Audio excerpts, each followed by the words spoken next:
یوں حضرت منذر بن زبیر رضی اللہ عنہ راہ حق میں جہاد کرتے ہوئے شہید ہو گئے۔ اس کے بعد اہل شام نے بہت سخت حملہ کیا، جس کی وجہ سے حضرت عبداللہ بن زبیر کے لشکر میں بھگدڑ مچ گئی۔ ایسی سچویشن میں کمانڈر کا بہت اہم رول ہوتا ہے۔ آپ اپنی سواری پر سے اترے اور لوگوں کو پکارنے لگے اور انہیں جنگ کی طرف بلانے لگے، انہیں جوش دلانے لگے۔ آپ کی آواز سن کر اصحاب دوبارہ جنگ کی طرف پلٹے اور یزیدیوں سے مقابلہ کرنے لگے۔ جنگ کا سلسلہ جاری تھا۔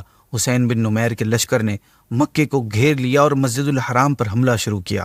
انہوں نے منجنیق سے مسجد حرام پر آگ برسائی، جس کے نتیجے میں خانہ کعبہ کے پردے اور چھت میں آگ لگ گئی۔ منجنیق جنگ میں یوز ہونے والا ایک قسم کا ہتھیار ہوتا ہے۔ یہ بالکل کرین کی طرح ہوتا ہے اور اس میں چیزوں کو دور دور تک پھینکنے کی ایبلٹی ہوتی ہے۔ دور حاضر میں ٹینک آپ کو اس کی ایک اپڈیٹڈ شکل کہہ سکتے ہیں اس کو آپ۔ پتھر اتنی کثرت سے پھینکے گئے کہ حرم شریف کا مبارک صحن پتھروں سے بھر گیا اور اس کے حملے میں مسجد حرام کے ستون ٹوٹ گئے، یعنی پلرز ٹوٹ گئے۔ خانہ کعبہ کی دیواریں کمزور پڑ گئیں اور چھت گر گئی۔ یزیدی پتھر برسانے کے ساتھ ساتھ آگ کے گولے بھی جلا جلا کر پھینکنے لگے، جس سے خانہ کعبہ میں آگ لگ گئی، غلاف جل گیا اور وہ دمبا جو حضرت اسماعیل علیہ الصلوۃ والسلام کے فدیے میں قربان کیا گیا تھا، اس کے سینگ بھی تبرک کے طور پر خانہ کعبہ میں محفوظ تھے، وہ بھی جل گئے۔ اس حملے کی وجہ سے اس جنگ کے بعد اہل مکہ کا گھروں سے نکلنا مشکل ہو گیا تھا۔ آلموسٹ 2 مہینے تک وہ سخت مصیبت میں مبتلا رہے تھے۔ خیر ناظرین، یزیدیوں اور اہل مکہ کی جنگ جاری تھی۔ پھر اچانک ایک ایسی نیوز آئی جس سے جنگ کا پاسا پلٹ گیا۔ وہ نیوز تھی یزید کے مرنے کی نیوز۔ جی ہاں، یزید مر گیا۔ سب سے پہلے یہ خبر حضرت عبداللہ بن زبیر رضی اللہ عنہ کو ملی۔ نیوز ملتے ہی انہوں نے بلند آواز سے یزیدیوں کو پکار کر کہا، اے شامی بدبختوں، تمہارا گمراہ سردار یزید تو ہلاک ہو گیا، تو پھر اب تم ہم سے کیوں لڑ رہے ہو؟ شامی پہلے تو یہ سمجھے کہ عبداللہ بن زبیر کی یہ کوئی چال ہے، آپ کی یہ وار اسٹریٹجی کا پارٹ ہے، لیکن تیسرے دن جب انہیں ثابت بن قیس نامی شخص نے کوفہ سے آ کر یزید کے مرنے کی خبر سنائی، تب انہیں یقین ہو گیا کہ واقعی ان کا سردار مر گیا ہے۔ اب ان کے حوصلے پست ہو گئے اور حضرت عبداللہ بن زبیر کی فوج کے حوصلے بلند ہو گئے، اور یوں اللہ پاک نے اہل مکہ سے یزیدی آفت کو دور فرما دیا۔ یہاں پہ کچھ اسٹاپ کر کے آپ کو کچھ باتیں یزید کی بھیانک موت کے متعلق بتاتے ہیں۔ ناظرین، یزید اپنی موت سے پہلے ایک بہت ہی خطرناک اور اذیت دینے والی بیماری میں مبتلا ہو گیا تھا۔ پیٹ کے درد اور انٹسٹائن کے زخموں کی تکلیف کی وجہ سے وہ ایسے تڑپتا تھا جیسے مچھلی پانی کے بغیر تڑپتی ہے۔ آخری وقت میں جب اسے اپنی موت کا یقین ہو گیا تو اس نے اپنے بڑے بیٹے معاویہ بن یزید کو اپنے پاس بلایا اور سلطنت کے بارے میں انسٹرکشنز دینے لگا کہ اسے یزید کے بعد کیسے سلطنت کے معاملات سنبھالنے ہیں۔ وہ بھی سٹارٹ ہی ہوا تھا کہ اس کے بیٹے نے نہایت ہی ذلت اور حقارت کے ساتھ سلطنت کی آفر ٹھکراتے ہوئے یزید سے یہ کہا کہ جس تخت و تاج پر آل رسول کے خون کے دھبے ہوں، میں اسے ہرگز قبول نہیں کر سکتا۔ خدا اس منحوس سلطنت کی وراثت سے مجھے محروم رکھے جس کی بنیادیں نواسہ رسول کے خون پر رکھی گئی ہوں۔ یزید اپنے بیٹے کے منہ سے یہ الفاظ سن کر تڑپ گیا اور شدید غم اور درد سے اپنے بستر پر پاؤں پٹکنے لگا۔ موت سے کچھ دن پہلے یزید کی آنتیں سڑ گئیں اور اس میں کیڑے پڑ گئے۔ تکلیف کی شدت سے وہ خنزیر کی طرح چیخا کرتا تھا۔ پانی کا قطرہ حلق سے نیچے اترنے کے بعد اسے سوئی کی طرح چبھنے لگتا تھا۔ اس پر عجیب قسم کا اللہ کا قہر نازل ہوا تھا کہ وہ پانی کے بغیر بھی تڑپتا تھا اور پانی پی کر بھی چیختا ہی تھا۔ کسی صورت اسے چین اور سکون نہیں مل رہا تھا، اور کیسے ملتا؟ بالآخر اسی درد کی شدت میں تڑپ تڑپ کر اس کی جان نکلی، اور مرنے کے بعد اس کی لاش میں سے اتنی گندی بدبو آ رہی تھی کہ اس کے قریب جانا مشکل ہو رہا تھا۔ ناظرین، یزید کے مرنے کی خبر شامیوں تک پہنچ گئی تھی، جس سے وہ اسکیٹرڈ ہو گئے تھے، بکھر گئے تھے۔ حسین بن نمیر بھی بھاگ نکلا۔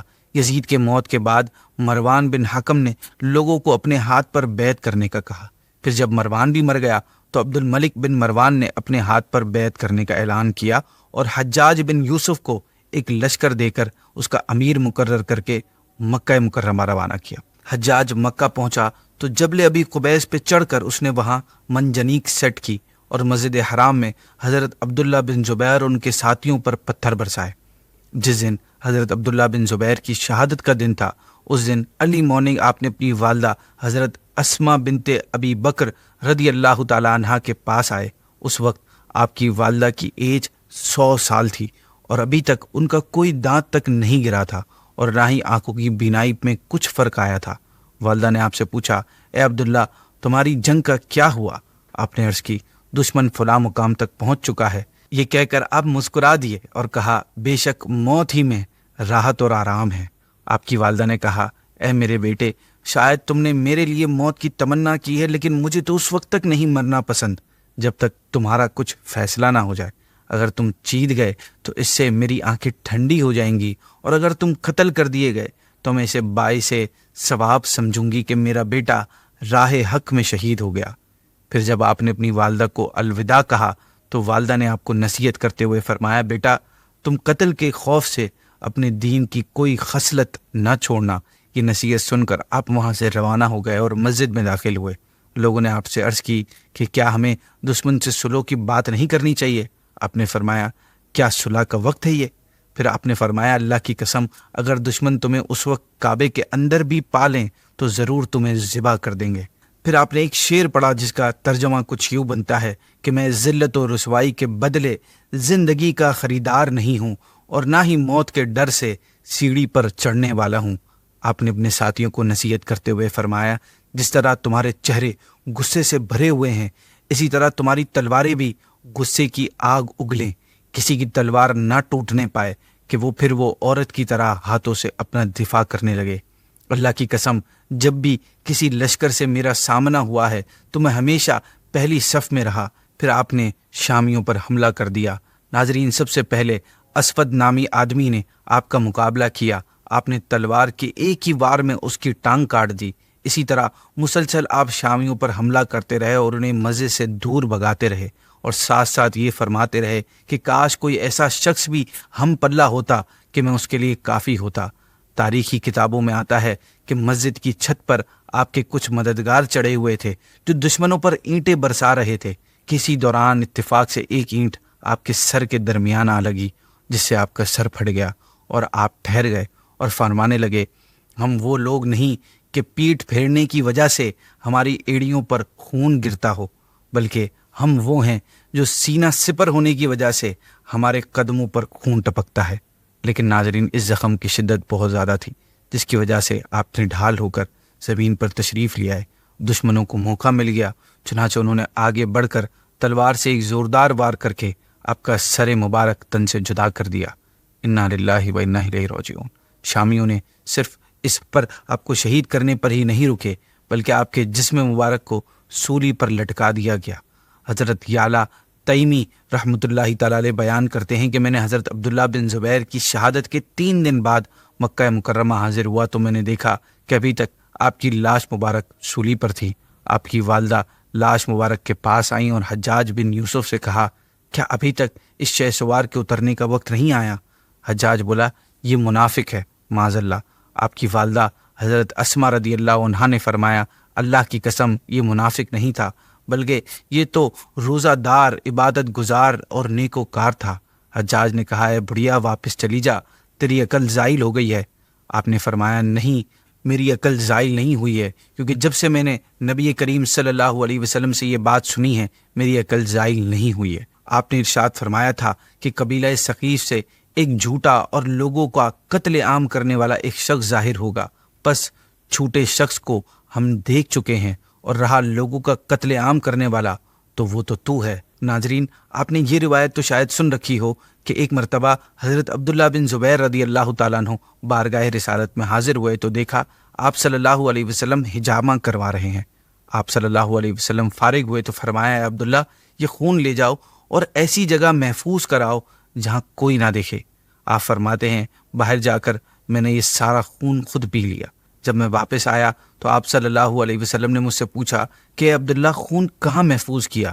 میں نے عرض کی، حضور ایسی جگہ پر جہاں کوئی نہیں دیکھ سکتا۔ آپ نے ارشاد فرمایا، شاید تم نے اسے پی لیا ہے۔ میں نے عرض کی، جی ایسا ہی ہے۔ آپ نے فرمایا، تمہیں خون پینے کا کس نے کہا تھا؟ خرابی ہے تیرے لیے لوگوں سے اور ان کے لیے تجھ سے۔ اس حدیث پاک کی شرح میں محدثین لکھتے ہیں کہ خرابی ہے تیرے لیے لوگوں سے۔ آپ صلی اللہ علیہ وسلم کے ان ورڈ سے مراد یہی ہے کہ آپ کی شہادت کے بعد آپ کو سولی پر چڑھایا گیا، یہ آپ کے لیے حجاج وغیرہ کی طرف سے خرابی ہے، اور لوگوں کے لیے تجھ سے اس سے مراد یہ ہے کہ جو آپ کے قاتلوں نے آپ کو شہید کر کے اور کعبۃ اللہ کی بے حرمتی کا جو بہت بڑا گناہ اپنے سر لیا ہے وہ ان لوگوں کے لیے خرابی ہے۔ ناظرین، آپ بہت نیک اور عبادت گزار تھے۔ ایک جگہ آپ کا ذکر خیر چھڑا تو آپ کی والدہ حضرت اسماء نے فرمایا کہ ان کی راتیں بکثرت قیام میں گزرتی اور دن روزوں میں کٹتے تھے، جس کی وجہ سے انہیں مسجد کا کبوتر کہا جاتا تھا۔ ناظرین، امام علی مقام امام حسین رضی اللہ تعالیٰ عنہ کی شہادت کے بعد یزید، عبید اللہ بن زیاد اور عمر بن سعد کے دماغوں میں یہ چل رہا تھا کہ اب ہم بڑی بڑی سلطنتوں کے مالک ہوں گے، عالم اسلام پر ہماری حکومت ہوگی، ہر جگہ ہمارا حکم چلے گا، اور ان کی اسی حکومت کی لالچ نے انہیں تاریخ کے بدترین ظلم پر ابھارا تھا۔ ان کے مائنڈ میں یہ تھا کہ صرف امام علی مقام کی شخصیت ہی ان کے گول کو اچیو کرنے میں ان کے لیے سب سے بڑی رکاوٹ تھی۔ اب یہ بیریئر ہٹ چکا ہے تو اب زمین پر ان کی حکومت ہوگی اور لمبے پیریڈز تک یہ سکون سے حکومت کرتے رہیں گے، مگر انہیں معلوم نہیں تھا کہ شہدائے کربلا کی قربانیاں ضرور رنگ لائیں گی اور ان کے ظلم کی عمارتوں پر بنائی گئی سلطنتوں کے پرزے اڑ جائیں گے، اور ایک ایک شخص جو قتل امام میں شریک ہوا وہ طرح طرح کی تکلیف میں مبتلا ہو کر ہلاک ہوگا۔ یہ نہیں جانتے تھے کہ ان پر بھی کچھ لوگ مسلط کیے جائیں گے جو ان کے جسموں کو اپنے گھوڑے سے روندیں گے، ان کی جماعتوں کی کثرت ان کے کسی کام نہ آئے گی، کیسی کیسی سزائیں انہیں دی جائیں گی، سولیوں پر چڑھایا جائے گا، ان کی لاشوں کو بھی لوگ ناپسند کریں گے، دنیا میں ہر شخص ان پر ملامت کرے گا، لعنت بھیجے گا، ان کی ہلاکت دنیا کے لیے عبرت کا سامان بنے گی اور انہیں اپنی جان بچانی مشکل ہو جائے گی۔ ناظرین، یزید کے عبرتناک انجام کے بارے میں تو ہم نے سن ہی لیا تھا کہ وہ پیٹ کے درد اور انٹسٹائن کے زخموں کی وجہ سے شدید تکلیف اور اذیت کی حالت میں ہلاک ہوا تھا، اور مرنے کے بعد اس کی باڈی میں انتہائی غلیظ قسم کی بدبو پڑ گئی تھی۔ تاریخ کی کتابوں سے یہ بھی پتہ چلتا ہے کہ بنو عباس کے زمانے میں جب یزید کی قبر کھودی گئی تو اس کی ہڈیاں جل کر بلیک ہو گئی تھی۔ آج کی 7th ایپیسوڈ اور کل کی 8th ایپیسوڈ، اس ایپیسوڈز میں ہم ان دیگر افراد کے انجام کے بارے میں سنیں گے جو قتل امام میں شریک ہوئے۔ چنانچہ ناظرین، یزیدیوں کی باقاعدہ ہلاکتوں کا سلسلہ سن 65 ہجری میں عبد الملک کے دور سے ہوا، جب کوفہ میں یہ اعلان کیا گیا کہ جن بدبختوں نے نواس رسول امام حسین رضی اللہ تعالیٰ اور ان کی اولاد اور دیگر عزیز و اقارب اور رفقاء و احباب پر کربلا میں ظلم کیے ہیں اور ان کو بے دردی کے ساتھ شہید کیا ہے، اب وہ اس کی سزا کے لیے تیار ہو جائیں۔ چنانچہ ناظرین، کوفہ میں یہ اناؤنسمنٹ کر دی گئی کہ اہل بیت کے قاتلوں پر پناہ گاہ کا دروازہ بند کر دیا گیا ہے، جو بھی آل رسول کے دشمنوں کو اپنے گھر میں پناہ دے گا اسے دہکتی ہوئی آگ میں ڈال دیا جائے گا۔ رات بھر حکومتی جاسوس اور سپاہی چن چن کر قاتلوں کو گرفتار کرتے رہے۔ صبح کے ٹائم پر قاتلوں کا پہلا دستہ حاکم کوفہ کے سامنے پیش کیا گیا۔ ان یزیدیوں نے اپنے جرم کی جسٹیفیکیشن دیتے ہوئے کہا کہ ہم تو ابن سعد اور ابن زیاد کے حکم کی وجہ سے مجبور تھے۔ ان پر چیختے ہوئے جواب دیا گیا، اور ہم بے گناہ شہزادوں کے خون ناحق کا انتقام لینے کے لیے خدا اور رسول کے آگے مجبور ہیں۔ یہ کہتے ہوئے جلاد کو حکم دیا گیا کہ انہیں خوب تڑپا تڑپا کر قتل کرو تاکہ انہیں اولاد بطول کی تکلیفوں کا احساس ہو سکے۔ اس کے بعد اسی طرح شام تک قاتلوں کے گرفتار دستے پیش ہوتے رہے اور کوفہ کی زمین ان ناپاک خون سے سیراب ہوتی رہی۔ ابن زیاد کے بارے میں معلوم ہوا کہ وہ مختصر سا لشکر لے کر جنگل کی طرف بھاگ گیا ہے۔ یہ خبر ملتے ہی فوراً ابراہیم بن مالک اشتر نے ایک لشکر کے ساتھ اس کا مقابلہ کرتے ہوئے روانہ ہوا۔ موصل کے قریب ابراہیم کے لشکر نے اسے پا لیا، دونوں طرف مقابلہ ہوا اور بالآخر ابن زیاد کو شکست ہوئی اور وہ زخمی ہو کر میدان میں گر پڑا۔ ابراہیم نعرہ تکبیر بلند کرتا ہوا اس کے سینے پر چڑھ گیا اور اس سے کہا، آج تو نے دیکھ لیا کہ خدا ظالموں سے کس طرح انتقام لیتا ہے۔ یہ کہہ کر اس نے اپنا خنجر نکالا اور اس کے سینے سے آر پار کر دیا۔ تڑپ تڑپ کر جب اس کی لاش ٹھنڈی ہو گئی تو اس کا سر کاٹ کر حاکم کے سامنے پیش کیا گیا۔ دارالامارات کوفہ کو آراستہ یعنی سجایا گیا اور اہل کوفہ کو جمع کر کے ابن زیاد کا سر اسی جگہ رکھوایا گیا جس جگہ اس ظالم نے امام حسین امام علی مقام کا سر مبارک رکھا تھا۔ ناظرین، یہ مقام عبرت ہے کہ کوفے کے اس دارالخلافہ میں جہاں کل شہزادہ رسول کا سر رکھا گیا تھا اور ابن زیاد ہونٹوں پر چھڑی مار کر گستاخی کر رہا تھا، آج اسی جگہ ابن زیاد کا سر رکھا ہوا تھا اور لوگ اس کے چہرے پر لعنت برسا رہے تھے۔ کوفہ والوں سے کہا گیا، اے اہل کوفہ، دیکھ لو، امام حسین کے خون ناحق نے ابن زیاد کو نہ چھوڑا۔ آج اس نامراد کا سر اس ذلت و رسوائی کے ساتھ یہاں رکھا ہوا ہے۔ 6 سال ہوئے ہیں، وہی تاریخ ہے، وہی جگہ ہے۔ خداوند عالم نے اس مغرور فرعون کو ایسی ذلت و رسوائی کے ساتھ ہلاک کیا کہ اسی کوفہ اور اسی دارالامارات میں اس بے دین کے قتل پر جشن منایا جا رہا ہے۔ حدیث شریف میں آتا ہے، ترمذی کی حدیث ہے، کہ جس وقت ابن زیاد اور اس کے سرداروں کے سر رکھے گئے تو کہیں سے ایک بہت بڑا سانپ ظاہر ہوا، جس کی ہیبت سے وہاں موجود تمام لوگ ڈر گئے۔ وہ سانپ تمام سروں پر پھرا، جب ابن زیاد کے سر کے پاس آیا تو اس کے نتھنے میں گھس گیا اور پھر تھوڑی دیر ٹھہر کر اس کے منہ سے نکلا۔ اس طرح 3 بار اس سانپ نے سر کے اندر داخل ہوا اور پھر غائب ہو گیا۔ واقعی کربلا کے بڑے ظالموں میں جس شخص کا اگلا نام آتا ہے وہ عمر بن سعد ہے۔ یہ وہی بدبخت ہے جس کی 10 انگلیاں آل علی کے خون میں ڈوبی ہوئی ہیں، جس کی کمانڈ میں کربلا کا خونی واقعہ پیش آیا اور خاندان رسالت کے افراد خون میں آلودہ ہوئے۔ ملک کے رے کی لالچ میں اس ظالم نے بی بی بطول کا ہرا بھرا چمن ویران کر دیا۔ جب یزیدی قاتلوں کا قتل عام شروع ہوا تو ابن سعد اپنی جان بچانے کے لیے ادھر ادھر بھاگنے لگا، لیکن جانباز سپاہیوں نے اپنی صلاحیتوں سے اس کو پکڑ لیا۔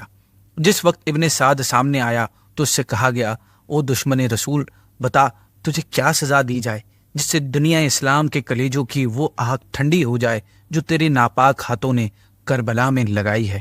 ابن سعد نے جواب دیا، میں بے گناہ ہوں، میں نے تو صرف حکم کو پورا کیا تھا۔ اسے غصے سے جواب دیا گیا، اے دشمن اسلام، سچ بتا، یزید اگر تیری اولاد کے خون کا حکم دیتا کہ تو کیا اس کو مانتا؟ اسی دوران ایک خبر ملی کہ ابن سعد کا بیٹا حفص، جو کربلا میں امام علی مقام کے خلاف اپنے باپ کی مدد کر رہا تھا، وہ بھی گرفتار کر کے لایا گیا ہے۔ جب سامنے آیا تو جلاد سے کہا گیا کہ ابن سعد کی آنکھوں کے سامنے اس کے بیٹے کا سر تن سے جدا کر دو، تاکہ اسے معلوم ہو جائے کہ حضرت علی اکبر اور حضرت علی اصغر کی تڑپتی لاش دیکھ کر امام علی مقام کے دل پر کیا گزری ہوگی۔ ناظرین، جلاد نے آگے بڑھ کر جو ہی حفص کی گردن پر تلوار ماری تو ابن سعد چیخ پڑا۔ ابھی وہ اپنا سر پیٹ ہی رہا تھا کہ اشارہ پاتے ہی جلاد نے ابن سعد کی گردن بھی اڑا دی۔ اسی طرح یہ دنیا ایک اور ظالم و جابر شخص کے وجود سے پاک و صاف ہو گئی۔ ابن سعد کے قتل سے فارغ ہو کر شمر کو سامنے کھڑا کیا گیا۔ یہ وہی خبیث شخص ہے جس نے جگر گوشہ رسول صلی اللہ علیہ وسلم کی گردن پر تلوار چلائی تھی اور فاطمہ کے چاند کو خاک و خون میں ڈبویا تھا۔ یہ خوف کے مارے دہشت سے تھر تھر کانپنے لگا تھا۔ اسے بھی ڈانٹ کر کہا گیا، ظالم، تجھے ذرا بھی غیرت نہیں آئی کہ تو نے اپنے ہاتھوں سے کعبے کی دیوار ڈھا دی، اونٹ اور بکری کی طرح فاطمہ کے لال کو ذبح کیا۔ افسوس، حرم کا چراغ تو نے پھونکوں سے بجھا دیا۔ تیرا ظلم اتنا بڑا ہے کہ اگر تیرا زندہ جسم جلا کر اس کی راکھ ہواؤں میں اڑا دی جائے تب بھی حسین کے خون کا بدلہ نہیں ہو سکے گا۔ پھر جیسے ہی تلوار اٹھائی گئی، شمر نے گڑ گڑاتے ہوئے کہا، میں پیاس سے تڑپ رہا ہوں، مجھے صرف ایک گھونٹ پانی پلا دیا جائے۔ جواب دیا گیا، شمر، وہ وقت یاد کر جب تیری فوج نے فرات کی لہروں پر 22,000 تلواروں کا پہرا بٹھا دیا تھا اور اہل بیت کے بچے اور پردہ دار خواتین 3 دنوں تک پانی کے ایک ایک قطرے کو ترس گئی تھی۔ تجھے پانی نہیں ملے گا، جہنم کا تکلیف دہ پانی تیرے انتظار میں ہے، اب وہیں جا کے پانی پینا۔ شمر کچھ کہنا ہی چاہتا تھا کہ جلاد نے آگے بڑھ کر اس کا سر تن سے جدا کر دیا۔ شمر کی لاش کے بارے میں آتا ہے کہ اس کی لاش کو گھوڑوں کی ٹاپوں سے رون دیا گیا اور کتوں کے لیے پھینک دیا گیا۔ کربلا کے واقعے میں جن بڑے بدبختوں کا نام آتا ہے اس میں ایک خولی بن یزید تھا۔ یہ وہ ظالم اور بے رحم انسان ہے جس نے سبط رسول کے کلیجے میں برچھا مارا تھا اور سر کو نیزے پہ چڑھا کر خوشی میں ناچتا تھا۔ اسے جب لایا گیا تو اپنی موت کے ڈر سے یہ خوف کے مارے کانپنے لگا۔ جلاد نے اس کے دونوں ہاتھ کاٹ ڈالے، پھر دونوں پاؤں کاٹنے کا حکم دیا۔ تکلیف کی شدت سے وہ زمین پر اچھلنے لگا۔ اسے کہا گیا، ضبط سے کام لے، تیرا جرم تو اتنا سنگین ہے کہ تیرے قتل کے بعد بھی تیری لگائی ہوئی آگ مسلمانوں کے سینوں میں بھڑکتی رہے گی۔ یہ سزا تیرے اعمال کے بدلے کافی نہیں ہے۔ تو جس دردناک عذاب کو ڈیزرو کرتا ہے اس کا سلسلہ تیری آخری ہچکیوں کے بعد شروع ہوگا، یعنی تیرے مرنے کے بعد شروع ہوگا۔ حکیم بن طفیل الطائی وہ بد نصیب انسان تھا جس نے کربلا میں حضرت عباس علمدار کو شہید کر کے ان کے لباس اور اسلحے پر قبضہ کر لیا تھا اور آپ کے مشکیزے پر تیروں کی بارش کر کے اسے شہید کر دیا تھا، جس سے تمام پانی گر گیا تھا۔ عبداللہ نامی سپاہی چند سپاہیوں کے ساتھ اسے گرفتار کرنے گیا۔ اس نے حکیم کو پکڑا اور دربار کی طرف لے جانے کے لیے چل پڑا۔ حکیم کے گھر والوں کو جب پتا چلا کہ حکیم پکڑا گیا ہے تو انہوں نے کسی ذریعے سے سفارش بھجوائی کہ حکیم قتل حسین میں ملوث نہیں تھا، لہٰذا اسے مارا نہ جائے۔ حکیم کوفہ کنونس ہو گیا اور اس نے فیصلہ کیا کہ سپاہیوں کے حکیم کو لانے کے بعد وہ اسے رہا کر دے گا۔ ادھر سپاہیوں کو راستے میں یہ بات معلوم ہوئی کہ حکیم کے لیے سفارش کی گئی ہے اور اب وہ آزاد کر دیا جائے گا، لہٰذا انہوں نے اپنے ہیڈ عبداللہ سے کہا کہ یہ بدبخت سفارش کی وجہ سے بچ جائے گا، حالانکہ ہم سب اس کے جرم سے بخوبی واقف ہیں، لہٰذا بہتر یہی ہے کہ ہم اسے راستے میں ہی قتل کر دیں۔ عبداللہ کو بات سمجھ آ گئی، لہٰذا اس نے حکیم کو قتل کرنے کی اجازت دے دی۔ سپاہی حکیم کو ایک گھر میں لے گئے، اسے ایک جگہ کھڑا کیا، اس کے ہاتھ باندھ دیے اور کہا تو نے حضرت عباس بن علی کو شہید کیا تھا اور امام علی مقام کو تیر مارا تھا، ہم بھی تجھے تیروں کا نشانہ بناتے ہیں۔ یہ کہہ کر انہوں نے اس پر پے در پہ تیروں کی برسات کر کے اسے ہلاک کر دیا۔ ناظرین، بدبخت یزیدیوں میں سے ایک شخص تھا جس کا نام تھا عمود بن سبیح۔ یہ واقعہ کربلا کے بعد لوگوں سے کہا کرتا تھا کہ میں نے حسین کے ساتھیوں کو تیر سے زخمی کیا ہے مگر کسی کو قتل نہیں کیا ہے۔ تو جن دنوں یزیدیوں کو چن چن کر مارا جا رہا تھا، ایک دن سب لوگوں کے سو جانے کے بعد اس کی گرفتاری کے لیے سپاہیوں کو روانہ کیا گیا۔ جب سپاہی ابن سبی کے مکان پر پہنچے تو وہ اپنی چھت پر بے خبر سکون کی نیند سو رہا تھا۔ سپاہیوں نے سوتے ہوئے ہی اس کی تلوار جو اس کے سرہانے رکھی ہوئی تھی اسے اس سے دور کر کے اسے گرفتار کر لی۔ پوری رات اسے قید خانے میں رکھا گیا اور صبح کے وقت جب بہت سے لوگ دربار میں جمع ہو گئے تو ابن سبی کو حاکم کوفہ کے سامنے پیش کیا گیا۔ ابن سبی دربار میں سب کے سامنے بڑائیاں اور ڈینگیاں مارنے لگا کہ اے گروہ کفار و فجار، اگر اس وقت میرے ہاتھ میں تلوار ہوتی تو تم جان جاتے کہ میں مزدل اور کمزور نہیں ہوں۔ اگر میں تمہارے علاوہ کسی اور کے ہاتھ قتل کیا جاتا تو یہ میرے لیے خوشی کی بات ہوتی، اس لیے کہ میں تم کو بدترین مخلوق سمجھتا ہوں۔ اے کاش اس وقت میرے ہاتھ میں تلوار ہوتی، میں تھوڑی دیر تمہارا مقابلہ کرتا۔ یہ جملہ کہنے کے بعد ابن سبی نے حاکم کوفہ کے ایک معتمد سپاہی عبداللہ کی آنکھ پر ایک گھونسا مارا، جس پر عبداللہ ہنسا اور اس نے ابن سبی کا ہاتھ پکڑا اور کہا یہ شخص کہتا ہے کہ میں نے اہل بیت رسالت کو تیروں سے زخمی کیا ہے، تو اب اس کے بارے میں ہمیں کیا حکم دیتے ہیں؟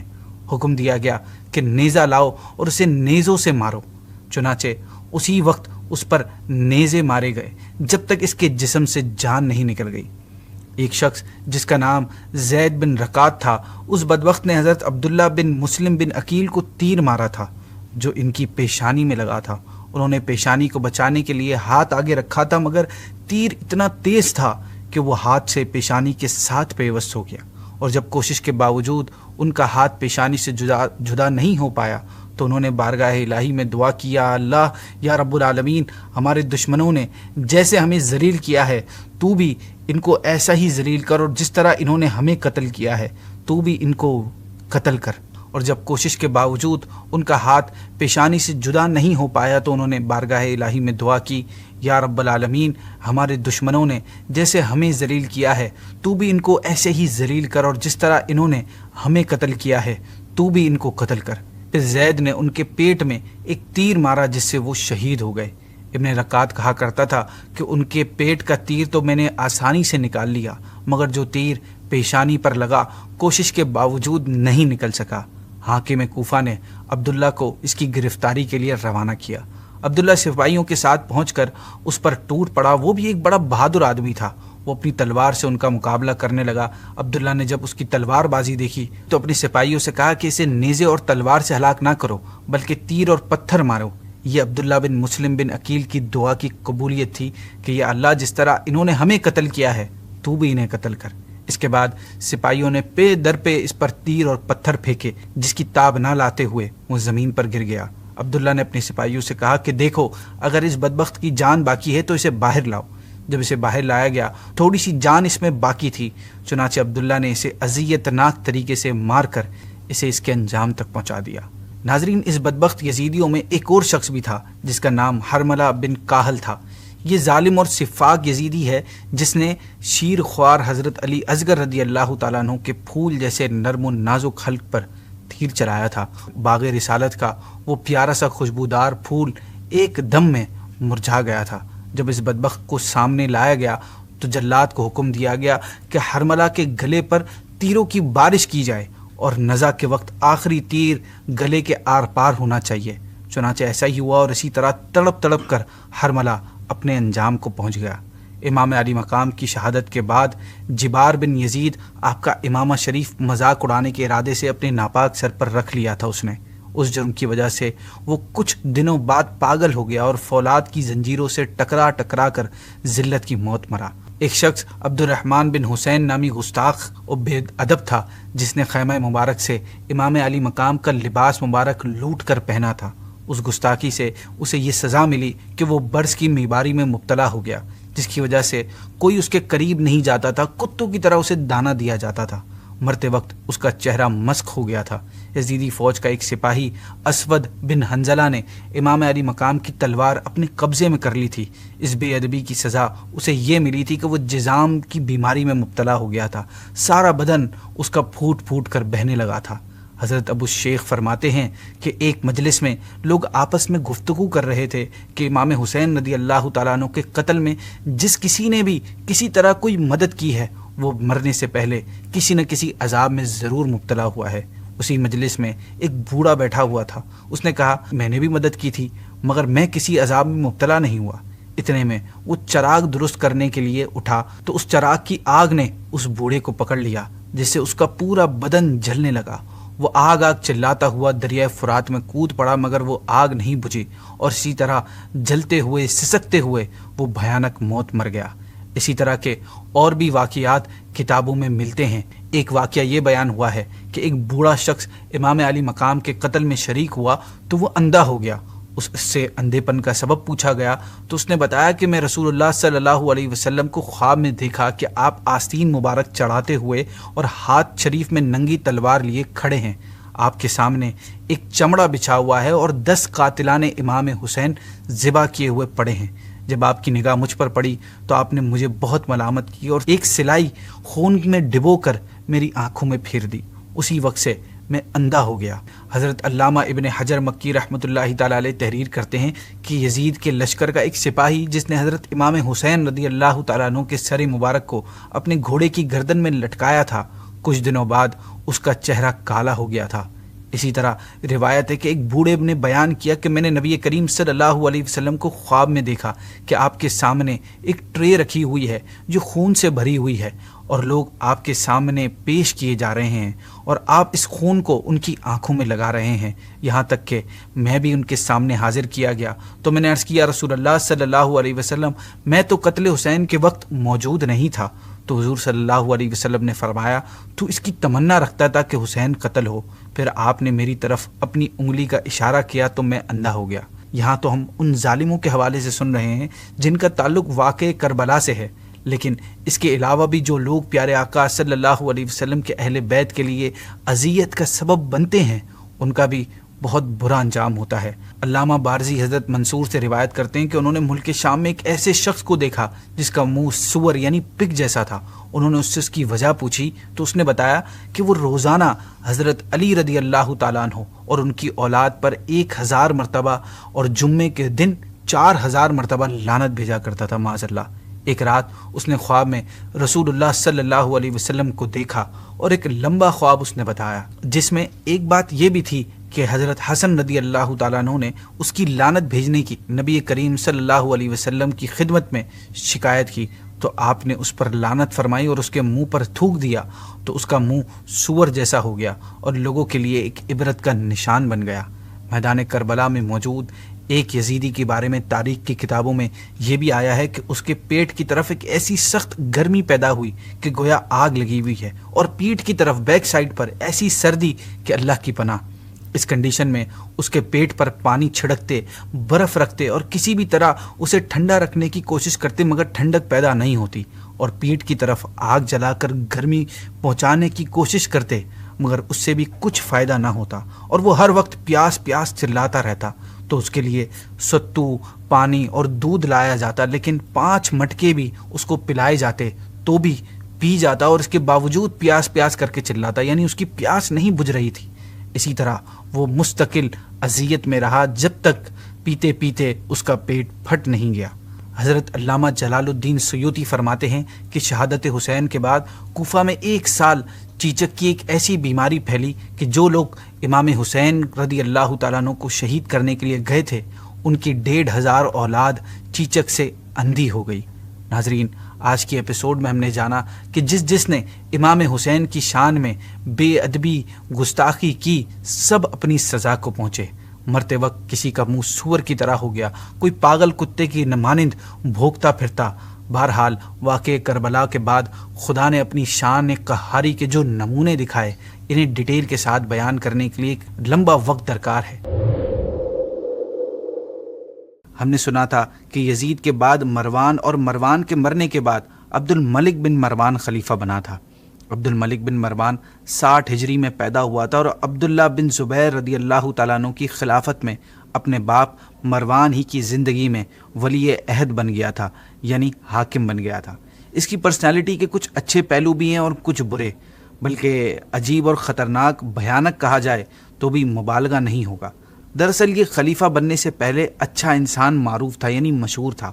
اس کے بارے میں مدینے میں یہ کہا جاتا تھا کہ مدینے میں کوئی جوان عبد الملک بن مروان سے بڑھ کر چالاک فقہ یعنی دینی مسائل کا جاننے والا، عبادت گزار اور قرآنی علوم کو جاننے والا نہیں ہے۔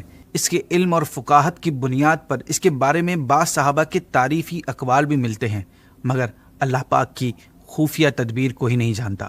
ناظرین، تاریخ کی کتابوں میں آتا ہے کہ جب مسلم بن عقبہ مدینے میں آیا تو وہ پہلے مسجد نبوی میں آ کر عبد الملک بن مروان کے پاس بیٹھ گیا تو عبد الملک نے اس سے کہا کہ تو بھی اس لشکر سے ہے؟ اس نے جواب دیا ہاں۔ عبد الملک نے کہا کہ تو برباد ہو جا، تو نہیں جانتا تو ایسے شخص کے خلاف ہتھیار اٹھانے کا ارادہ کر رہا ہے جو اسلام کے ظاہر ہونے کے بعد سب سے پہلے پیدا ہوا۔ یہ حضرت عبداللہ بن زبیر کے بارے میں کہہ رہا تھا کہ آپ وہ پہلے بچے تھے جن کی ولادت مدینہ ہجرت کرنے کے بعد ہوئی تھی۔ اور عبد الملک نے یہ بات بھی اس لیے کہی تھی کیونکہ مسلم بن عقبہ پہلے ہی بتا چکا تھا کہ مدینے کے بعد مجھے عبداللہ بن زبیر سے جنگ کرنے جانا ہے۔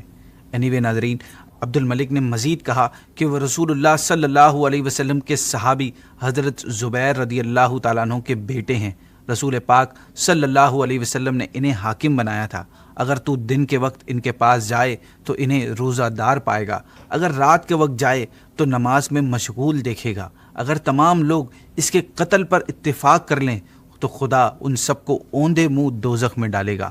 ناظرین دیکھیں، یہ عبد الملک ہے جو حضرت عبداللہ بن زبیر کے فضائل سنا رہا ہے، لیکن یہی عبد الملک جب اپنے باپ کے مرنے کے بعد یہ خلیفہ بنا تو اسی نے اپنی خلافت کو بچانے کے لیے حجاج بن یوسف کے ذریعے آپ رضی اللہ تعالیٰ عنہ کو شہید کروایا۔ ایک یوسف نامی یہودی مسلمان ہوا تھا اور وہ پرانی آسمانی کتابوں کا علم رکھتا تھا۔ ایک دن وہ مروان کے گھر کے پاس سے گزرا اور کہنے لگا کہ امت محمدیہ کو اس گھر والوں سے بہت سختی پہنچے گی۔ یہ شخص عبد الملک بن مروان کا بڑا اچھا دوست تھا۔ ایک دن اس نے عبد الملک کے کندھوں پر ہاتھ مارا اور اس سے کہا کہ جب تو بادشاہ بن جائے گا تو امت محمدیہ کے معاملے میں خدا سے ڈر کر کام کرنا۔ عبد الملک نے کہا چھوڑو بھی، میں کہاں اور وہ بادشاہت کہاں؟ اس نے کہا میں تجھے پھر کہتا ہوں، ان کے معاملے میں خدا سے ڈرنا۔ جب یزید نے اہل مکہ پر اپنی فوج بھیجی تو عبد الملک نے کہا خدا نہ کرے کہ میں کبھی حرم پر فوج کشی کروں۔ یوسف نے اس کے کندھے پر ہاتھ رکھ کر کہا کہ گھبرا نہیں، تیرا لشکر جو وہاں جائے گا وہ اس سے بھی زیادہ سخت ہوگا۔ ناظرین، اس کے دور میں مکہ مکرمہ پر جو حملے کیے گئے، پتھر برسائے گئے، حضرت عبداللہ بن زبیر اور دیگر اہل مکہ شہید ہوئے، وہ سب اس کے دور میں اس کی خلافت میں ہوا تھا۔ عبداللہ بن زبیر کے شہید کیے جانے کے بعد اس نے 75 ہجری میں مدینے میں خطبہ پڑھا تو کہا میں عثمان کی طرح کمزور خلیفہ نہیں ہوں اور نہ معاویہ کی طرح ناز و نعمت کا اثر دکھانے والا ہوں اور نہ یزید کی طرح کمزور رائے رکھنے والا ہوں۔ مجھے تو تلوار کے علاوہ اور کوئی دوا نہیں آتی۔ میں تمہاری ہر بات برداشت کر لوں گا مگر میری مخالفت کرنا برداشت نہیں کروں گا۔ آج کے بعد تم میں سے جس شخص نے مجھے خدا سے ڈرنے کے لیے کہا میں اسے قتل کر دوں گا۔ یہ کہہ کر وہ منبر سے اتر گیا۔ ناظرین، اسی کے دور حکومت میں حجاج نے کعبہ شریف کو ڈیمولش کر کے اس صورت میں بنا دیا جس صورت میں کعبہ آج ہے، اور اسی حجاج کے حکم پر ایک شخص نے حضرت ابن عمر رضی اللہ تعالیٰ عنہ کو ایک زہر میں بجھے ہوئے خنجر سے زخمی کیا جس سے آپ بیمار ہو کر 74 ہجری میں فوت ہو گئے۔ اس کے بعد حجاج نے مدینے میں جا کر رسول اللہ صلی اللہ علیہ وسلم کے صحابہ کرام کو تنگ کیا۔ یہ سب اسی کے دور میں ہو رہا تھا، لیکن اس کے دور خلافت کے کچھ اچھے کام بھی مشہور ہیں، جیسے اسی نے سب سے پہلے دینار بنوائے اور ان پر قرآن مجید کی آیات لکھوائیں۔ اسی نے سب سے پہلے رجسٹر فارسی سے عربی میں ٹرانسلیٹ کروائے۔ کعبے پر ریشم کا کپڑا بھی سب سے پہلے اسی نے لٹکوایا۔ لیکن کتنے ہی اچھے کام کیوں نہ ہوں، علماء کرام فرماتے ہیں اگر عبد الملک کے گناہوں میں صرف حجاج کو مسلمان اور صحابہ پر حاکم بنانا ہی ہوتا کہ جس نے ان کی توہین اور ذلت اور قتل و اذیت کا کوئی موقع نہیں چھوڑا اور بے شمار صحابہ کرام تابعین کو شہید، زخمی، اذیت پہنچائی تھی، صرف اس کا یہی جرم ہی اللہ پاک سے اس کی شدید ناراضگی اور عذاب کے لیے کافی ہے۔ یہاں تک کہ مرتے وقت اس نے اپنے بیٹے ولید بن عبد الملک کو بلوایا، اسے ولی عہد مقرر کیا، یعنی اسے حاکم بنایا، اور اسے نصیحت کرتے ہوئے کہا کہ حجاج کی عزت کرنا، کیونکہ اس نے تمہیں ممبروں پر چڑھنے کے مرتبے تک پہنچایا۔ اس کو اپنے دائیں ہاتھ اور تلوار سمجھنا، وہ تجھے دشمنوں سے پناہ میں رکھے گا، اس کے خلاف کسی کی بات نہ سننا، اس کی محتاجی تجھے زیادہ ہے بجائے اس کو تیری محتاجی ہو۔ جب میں مر جاؤں تو لوگوں سے بیعت لے لینا اور جو شخص انکار کرے اسے قتل کر دینا۔ ناظرین، اس کی موت کے بعد اس کا بیٹا ولید بن عبد الملک بن مروان خلیفہ بنا۔ 36 سال کی عمر میں دمشق میں تخت خلافت پر بیٹھا۔ یہ چونکہ نہایت ناز و نعمت سے پلا ہوا تھا، لہٰذا یہ پڑھنے لکھنے میں بہت ہی ویک تھا۔ عبد الملک کے کفن دفن سے فارغ ہو کر اس نے جامع مسجد دمشق میں آ کر خطبہ دیا، جس میں اس نے لوگوں کو دھمکی دیتے ہوئے کہا کہ یاد رکھو، جو میری نافرمانی کرے گا اس کا سر توڑ دیا جائے گا، اور جو خاموش رہے گا وہ اپنے مرض میں خود ہی ہلاک ہو جائے گا، یعنی وہ گھٹ گھٹ کر خود ہی مر جائے گا۔ اس کے بارے میں تاریخی واقعات میں آتا ہے کہ اپنی مخالفت کرنے والوں کے لیے یہ بہت ظالم اور جابر تھا۔ عمر بن عبدالعزیز رحمۃ اللہ تعالی علیہ کہا کرتے کہ ولید نے شام کی، حجاج نے عراق کی، عثمان بن جبارہ نے حجاز کی، اور قرہ بن شریک نے مصر کی زمین کو ظلم سے بھر دیا۔ لیکن اس کے دور میں بھی کچھ اچھے کام ہوئے۔ اسی کے دور میں محمد بن قاسم نے سندھ اور ہند کی طرف فتوحات حاصل کی۔ ولید نے اپنے چچازاد بھائی عمر بن عبدالعزیز کو مدینہ منورہ کا عامل و حاکم مقرر کیا۔ اس نے جامع مسجد دمشق کی توسیع و تعمیر کی، اور اسی کے دور میں عمر بن عبدالعزیز رحمۃ اللہ تعالی علیہ کے انڈر میں مدینہ منورہ میں مسجد نبوی کو نئے سرے سے تعمیر کرایا گیا، اور ازواج مطہرات کے جو رومز تھے ان کو بھی مسجد میں شامل کر کے اس کو مزید وسیع کیا گیا۔ ولید نے لوگوں کی ویل بینگ کے لیے بہت اچھے کام کیے، سڑکیں نکلوائیں، شہروں اور قصبوں میں مدرسے بنوائے، مسافر خانے بنوائے، کنویں کھدوائے، کلینکس کھلوائے، راستوں کی سیفٹی اور مسافروں کی حفاظت کا ارینجمنٹ کیا۔ مدینہ منورہ میں پانی کی کمی تھی، وہاں ایک نہر لا کر اہل مدینہ کی اس تکلیف کو دور کیا، محتاج خانے قائم کیے، رعایا کی تکلیف دور کرنے اور لوگوں کو راحت پہنچانے کا اس کو بہت خیال تھا۔ اس کے عہد حکومت میں ہر طرف فتوحات کا سلسلہ برابر جاری رہا، اور کوئی اندرونی بغاوت اور فتنہ فساد جو قابل تذکرہ ہو نہیں ہوا۔ ولید نے فقراء اور علماء کے وظیفے اتنے زیادہ مقرر کیے کہ وہ سب خوشحال رہنے لگے۔ اس کی موت کے بعد سلیمان بن عبد الملک خلیفہ بنا۔ اسے اس کے باپ عبد الملک نے ہی ولید کے بعد ولی عہد مقرر کیا تھا، یعنی حاکم مقرر کر دیا تھا۔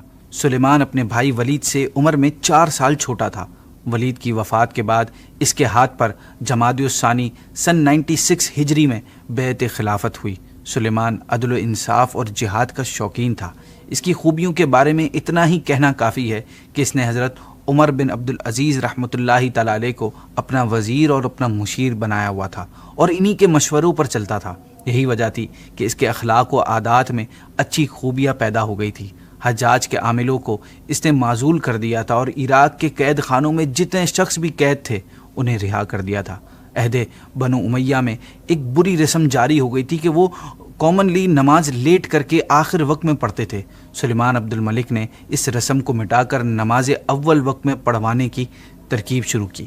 گانوں وغیرہ سے اس کو سخت نفرت تھی، چنانچہ اس نے گانے بجانے پر پابندی لگا دی تھی۔ اس کی خوراک بہت زیادہ تھی۔ ایک مرتبہ یہ 70 انار، بہت سی کشمش، 6 مہینے کی عمر کا ایک بکرا اور 6 مرغ کھا گیا، اور یہ بہت خوبصورت اور ہینڈسم شخص تھا۔ اس نے ایک دن آئینہ دیکھا تو اپنی جوانی اور حسن و جمال کو دیکھ کر بہت خوش ہوا، کہنے لگا نبی کریم صلی اللہ علیہ وسلم نبی تھے، اور ابو بکر صدیق، عمر فاروق اور عثمان حیادار تھے، اور معاویہ حلیم یعنی بردبار تھے، اور عبد الملک سیاست کرنے والا تھا، اور ولید ظالم تھا، اور میں جوان بادشاہ ہوں۔ اس بات کو ابھی 1 مہینہ ہی نہیں گزرا تھا کہ یہ مر گیا۔ اس کی وفات جمعے کے دن 10 صفر 99 ہجری میں ہوئی۔ ناظرین، اس کی زندگی کا ایک بہت اچھا کام یہ تھا کہ اس نے اپنے بعد حضرت عمر بن عبدالعزیز رحمۃ اللہ تعالی علیہ کو خلافت کے لیے نامینیٹ کر دیا تھا، جس کی وجہ سے اسلامی تاریخ کا ایک یادگار دور اور ایک سنہرا دور شروع ہوا۔ خلافت راشدہ کی یاد تازہ ہوئی تھی۔ یہ وہی دور تھا ناظرین کہ اس دور میں اہل بیت اطہار رضی اللہ تعالیٰ عنہم کو ان کے حقوق ملنا شروع ہوئے، ان کے لیے آسانیاں پیدا ہوئیں۔ ناظرین، سلیمان بن عبد الملک کی وفات کے بعد جب آپ مسلمانوں کے خلیفہ بنے تو سب سے امپورٹنٹ چیز جو آپ کے سامنے تھی وہ یہ تھی کہ اموی حکومت کو خلافت راشدہ میں بدلا جائے، یعنی سیاسی نظام کو اسی پیٹرن پہ لایا جائے جس پیٹرن پر خلفائے راشدین کے دور میں تھا۔ لیکن آپ کو اس بات کا بخوبی اندازہ تھا، آئیڈیا تھا کہ جب آپ پورے سسٹم کو چھیڑیں گے، پورے سسٹم میں چینجنگ لانے کی کوشش کریں گے تو آپ کی مخالفت میں ایک طوفان کھڑا ہو جائے گا۔ لیکن آپ نے پکا ارادہ کر لیا تھا، عزم کر لیا تھا کہ آپ نظام خلافت میں ضرور تبدیلی لا کر اس کی اصل پر اس کو واپس لوٹائیں گے۔ آپ نے اتنی بڑی چینجنگ لانے کے لیے کون سے سٹیپس اٹھائے، یہ جاننے سے پہلے آپ کی پرسنالٹی کے بارے میں کچھ جانتے ہیں۔ ناظرین، آپ رحمۃ اللہ تعالی علیہ کی والدہ حضرت عمر فاروق رضی اللہ تعالیٰ عنہ کی پوتی تھی۔ آپ بڑے ہی عابد و زاہد، بردبار، عاجزی و انکساری کرنے والے، خوف خدا سے لبریز، عدل و انصاف قائم کرنے والے، بھلائی اور نیکیوں کو محبوب رکھنے والے، نیکی کا حکم دینے والے اور برائی سے منع کرنے والے تھے۔ آپ کا شمار ان خلفاء میں ہوتا ہے جو خلیفہ ہونے کے باوجود شان و شوکت اور عیش و عشرت کی زندگی سے دور رہے۔ آپ نے صرف 29 ماہ کے عرصے میں دنیا کے ایک بڑے حصے میں خوشحالی کا ایک ایسا اسلامی انقلاب برپا کیا جس کی مثال صدیاں گزر جانے کے بعد بھی نہیں ملتی۔ آپ نے عہد خلفائے راشدین کی یادیں تازہ کی۔ آپ کو عمر ثانی یعنی سیکنڈ عمر بھی کہا جاتا ہے۔ بچپن میں کسی چوٹ کے لگ جانے کی وجہ سے آپ کے چہرے پر ایک داغ آ گیا تھا۔ حضرت عمر فاروق رضی اللہ تعالیٰ عنہ فرمایا کرتے کہ میری اولاد سے ایک ایسا شخص ہوگا جس کے چہرے پر داغ ہوگا اور وہ زمین کو عدل سے بھر دے گا۔ ناظرین، جب آپ خلیفہ بنے تو اس وقت سوسائٹی کی حالت بہت بری تھی۔ حکمرانوں نے لوگوں کی جائیدادوں پر ناحق قبضے کیے ہوئے تھے۔ اس معاملے میں بہتری لانے کے لیے آپ کے سامنے کچھ اہم ٹاسک تھے۔ ان میں 2 ٹاسک یہ بھی تھے کہ لوگوں کی جو زمینیں ہیں وہ ریاست نے جو قبضہ کیا ہوا تھا وہ چھڑا کر واپس لوگوں میں تقسیم کرنی ہے، اور نمبر 2 باغ فدق، یہ وہ باغ تھا جس کی آمدنی جو آتی تھی، جس کی جو کمائی آتی تھی وہ اہل بیت میں تقسیم ہوتی تھی۔ اس کو کچھ اموی خلفاء نے اپنی جاگیر بنایا ہوا تھا، اس کو ان سے چھڑا کر اسے اسی جگہ استعمال کرنا ہے جہاں سرکار صلی اللہ علیہ وسلم، صدیق اکبر اور دیگر خلفائے راشدین نے استعمال فرمایا، یعنی اس کی آمدنی پہلے کی طرح اہل بیت میں تقسیم ہو۔ آپ سے پہلے کچھ بادشاہ نے رعایا کے مال اور ان کی پراپرٹی پر ظالمانہ قبضہ کر لیا تھا۔ آپ نے اس مال اور اس پراپرٹی کو ان کے اصل اونرز تک واپس کرنے کی ٹھان لی تھی۔ چنانچہ اس سلسلے میں آپ نے سب سے پہلا اسٹیپ جو لیا وہ اپنی ذات اور اپنی فیملی سے سٹارٹ کیا۔ آپ کے پاس بہت بڑی پراپرٹی تھی جو آپ کو وراثت میں ملی تھی۔ آپ کے چاہنے والوں نے آپ کو مشورہ دیا کہ اگر آپ اپنی پراپرٹی واپس دے دیں گے تو آپ اپنی اولاد کے لیے کیا چھوڑیں گے؟ تو آپ نے بڑے کمال کی لائن فرمایا کہ میں ان کو اللہ تعالیٰ کے سپرد کرتا ہوں۔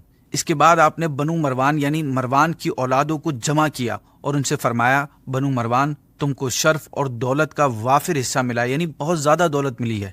میرے خیال میں جو امت کا جو پراپرٹی ہے، جو حصہ ہے دولت کا، اس کا ہاف سے بھی زیادہ تمہارے قبضے میں ہے۔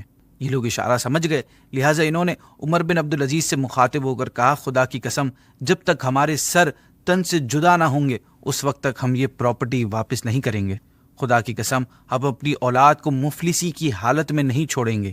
آپ نے بنو مروان کی زبانوں سے یہ الفاظ سنے تو فرمایا خدا کی قسم اگر اس حق کی ادائیگی میں تم میری مدد نہیں کرو گے تو میں تم سب کو ذلیل و رسوا کر کے چھوڑوں گا۔ اس کے بعد آپ نے عام مسلمانوں کو مسجد میں جمع ہونے کا حکم دیا۔ جب اکثر لوگ جمع ہو گئے تو آپ نے ان کے سامنے اسپیچ دی جس میں کہا کہ کچھ اموی خلفاء ہم خاندان والوں کو ایسی پراپرٹیاں اور عطیات دیے ہیں خدا کی قسم جن کے دینے کا نہ ان کا کوئی حق تھا اور نہ ہمیں ان کے لینے کا کوئی حق تھا۔ اب میں ان سب کو ان کے اصلی حقداروں کو واپس کرتا ہوں اور اپنی ذات اور اپنے خاندان سے سب سے پہلے سٹارٹ کرتا ہوں۔ اس تقریر کے بعد آپ نے اپنے ایک غلام کو حکم دیا کہ وہ شاہی ڈاکومنٹ لائے جس میں پراپرٹیز کی الاٹمنٹ کے احکامات تھے۔ چنانچہ غلام ڈاکومنٹ لے آیا۔ ڈاکومنٹ پڑھ کر سنایا جا رہا تھا اور آپ ان ڈاکومنٹس کو کینچی سے کاٹ کر پھینکتے جا رہے تھے۔ ظہر کی نماز تک آپ نے تمام پراپرٹیز اصل حقداروں کو واپس کر دی، یہاں تک کہ ایک نگینہ بھی آپ نے اپنے پاس نہیں رہنے دیا۔ اور باغ فدق کے معاملے میں آپ نے کیا کیا، یہ بتانے سے پہلے آپ کو باغ فدق کے بارے میں بتاتے چلے کہ یہ کیا ہے۔ فدق اصل میں خیبر کا ایک علاقہ تھا، اس میں کھجور کے باغات اور چشمے تھے۔ یہ علاقہ کفار نے بغیر لڑائی کے مسلمانوں کے حوالے کر دیا تھا۔ اس کی انکم نبی کریم صلی اللہ علیہ وسلم اپنی اور اپنی ازواج مطہرات رضی اللہ تعالی عنہم کے سال بھر کے اخراجات اور فقراء و مساکین اور عام مسلمانوں کی حاجات میں صرف فرماتے تھے۔ مہمان اور بادشاہوں کے سفیر کی مہمان نوازی بھی اسی انکم سے ہوتی تھی۔ جہاد کے سامان، تلوار، اونٹ اور گھوڑے وغیرہ بھی اسی سے پرچیز کیے جاتے تھے اور اصحاب صفہ کی نیڈز بھی اسی سے پوری فرماتے تھے۔ جب عمر بن عبدالعزیز خلیفہ بنے تو آپ نے بنو مروان سے کہا کہ نبی کریم صلی اللہ علیہ وسلم کے پاس باغ فدق تھا جس کی انکم سے آپ بنو ہاشم کے بچوں کی خبر گیری کیا کرتے تھے اور ان کی بیواؤں کا نکاح کر دیا کرتے تھے۔ پھر حضرت ابو بکر رضی اللہ تعالیٰ عنہ، پھر عمر فاروق رضی اللہ تعالیٰ عنہ کی زندگی میں بھی اسی طرح رہا، لیکن پھر مروان نے اسے اپنی جاگیر میں داخل کر لیا اور اب وہ مجھے ورثے میں پہنچا ہے۔ اب تم گواہ رہو کہ میں اس کو اسی حالت میں چھوڑ دیا جیسے وہ پیارے آقا صلی اللہ علیہ وسلم کے زمانے میں تھا، یعنی یہ اہل بیت سے متعلق وہ حق تھا جو کربلا کے بعد ان سے چھین لیا گیا تھا اور انہیں واپس لوٹایا گیا۔ ناظرین، آپ رحمۃ اللہ تعالیٰ علیہ سے پہلے لوگ دین سے بہت دور ہو گئے تھے۔ شراب نوشی عام ہونے کے علاوہ بہت سے ناجائز کام مملکت اسلامیہ میں رائج ہو گئے تھے۔ آپ نے ریلیجیس، گورنمنٹل اور سوشل سیکٹرز میں بہتری لانے کے لیے بہت بڑے بڑے سٹیپس اٹھائے۔ آپ نے دین اسلام کی دعوت عام کرنے کے لیے تبت، چین اور دور دراز کے ممالک میں ڈیلیگیشنز روانہ کیے اور وہاں کے حکمرانوں کو دعوت اسلام پیش کی، جس کے اثر سے ایسٹ اور ویسٹ میں کئی بادشاہوں اور راجاؤں نے اسلام قبول کیا۔ آپ نے مجبوروں، مظلوموں اور محروموں کو ان کی وہ جائیدادیں واپس دلائیں جنہیں شاہی خاندان کے افراد، حکومتی اہلکار اور دیگر امراء نے اپنے قبضے میں لے رکھا تھا۔ ناظرین، آپ رحمۃ اللہ تعالیٰ علیہ سے پہلے خلفائے بنو امیہ کے دور میں بیت المال میں بہت خرابیاں پیدا ہو گئی تھی۔ آپ نے بیت المال کی اصلاح کے لیے مختلف اسٹیپس اٹھائے۔ سب سے پہلا کام آپ نے کیا کہ آپ کے دور خلافت سے پہلے تمام آمدنیاں، ٹیکسز اور صدقات وغیرہ ایک جگہ جمع ہوتے تھے، ان کا علیحدہ سے حساب نہیں رکھا جاتا تھا۔ آپ نے حکم دیا کہ ہر قسم کی انکم الگ الگ جمع کی جائے اور ان کا علیحدہ حساب رکھا جائے۔ نمبر 2، آپ سے پہلے بیت المال سے شاہی خاندان کا وظیفہ مخصوص تھا، آپ نے اس کو کمپلیٹلی بند کر دیا۔ نمبر 3، آپ سے پہلے کے خلفاء، شاعروں کو جو ان کی مدح میں قصیدے وغیرہ لکھا کرتے تھے انہیں بیت المال سے انعامات دیے جاتے تھے، آپ نے یہ سب انعامات اور وظائف بند کروا دیے۔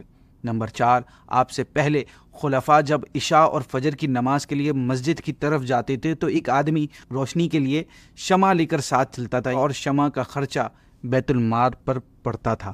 بیت المال کی اصلاح، حفاظت اور نگرانی کا آپ سختی سے نوٹس لیتے تھے اور اس میں کسی قسم کی کوتاہی برداشت نہیں کرتے تھے۔ ایک بار یمن کے بیت المال سے 1 دینار کم ہو گیا تو آپ نے بیت المال کے آفیسر کو لکھا کہ میں تمہاری امانت پر کوئی الزام نہیں لگاتا، لیکن تمہاری لاپرواہی اور غفلت کو جرم قرار دیتا ہوں۔ میں مسلمانوں کے مال کا دعویٰ کرنے والا یعنی مدعی ہوں، تم پر فرض ہے کہ قسم کھاؤ کہ تمہارا اس نقصان میں کوئی ہاتھ نہیں ہے۔ ناظرین، ڈفرینٹ قسم کے ٹیکسز کسی بھی کنٹری کو چلانے کے لیے ضروری یعنی اہم ہوتے ہیں، اہم رول پلے کرتے ہیں، اس میں انہی پر ملک اور حکومت کی خوشحالی ڈپینڈ کرتی ہے۔ لیکن عمر بن عبدالعزیز کے دور حکومت سے پہلے ان تمام ٹیکسز کا نظام بہت زیادہ خراب ہو گیا تھا اور رعایا کے لیے یہ ٹیکسز دینا بوجھ بن گئے تھے اور ان میں غیر ضروری ٹیکسز بھی لگا دیے گئے تھے۔ آپ نے اس ظلم کے دروازے کو بھی بند کیا۔ آپ نے نبی کریم صلی اللہ علیہ وسلم کی احادیث کریمہ کو جمع کرنے کا اہتمام فرمایا، شراب نوشی کے خاتمے کے لیے مختلف اسٹریٹجیز اپنائی، مثلاً شرابیوں کو سخت سزائیں دیں۔ آپ کو صحابہ کرام علیہم الرضوان سے اتنی زیادہ محبت تھی، اتنا لگاؤ تھا کہ امیر المؤمنین حضرت علی رضی اللہ تعالیٰ عنہ اور امیر معاویہ رضی اللہ تعالیٰ عنہ کی شان میں نازیبہ الفاظ بکنے والوں کو سختی سے منع فرمایا۔ یزید کو امیر المؤمنین کہنے والوں کو آپ نے کوڑے لگوائے۔ آپ نے ویلفیئرز کے بھی بہت سے کام سر انجام دیے۔ آپ نے ایک لنگر کھانا قائم کیا جس میں فقراء و مساکین اور مسافروں کو کھانا پیش کیا جاتا تھا۔ اسی طرح مسافروں کے لیے مسافر خانے اور ان کی سواریوں کے لیے استبل تعمیر کروائے جہاں پہ گھوڑے اور جانور باندھے جاتے ہیں۔ نابیناؤں، فالج زدہ، یتیموں اور معذوروں کی خدمت کے لیے غلام اور اخراجات فکس کیے اور بچوں کے وظائف بھی مقرر کیے۔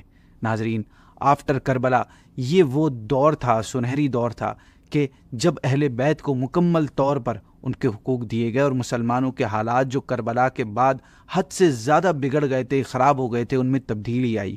حضرت عمر بن عبدالعزیز کے عدل و انصاف اور حسن انتظام سے مسلمانوں کی زندگیوں میں ایک ایسا انقلاب آیا کہ زکوٰۃ لینے والا زکوٰۃ دینے والا بن گیا، اور زکوٰۃ دینے والوں کو ڈھونڈنے سے بھی فقیر نہیں ملتا تھا جو شرعی فقیر ہوتا ہے جسے زکوٰۃ دی جاتی ہے۔ آپ نے اتنے سے شارٹ ٹائم پیریڈ میں اس تمام اکنامکس اور ایڈمنسٹریٹو پرابلمس کا خاتمہ کر کے یہ پروف کیا کہ کس طرح ریاست اور سیاست اور حکومت اور معیشت کو سوارا اور قرآن و سنت کی تعلیمات کے مطابق ڈھالا جا سکتا ہے۔ آپ سے نیکسٹ ٹائم پھر ملاقات ہوگی، اپنا خیال رکھیے گا۔ السلام علیکم ورحمۃ اللہ وبرکاتہ۔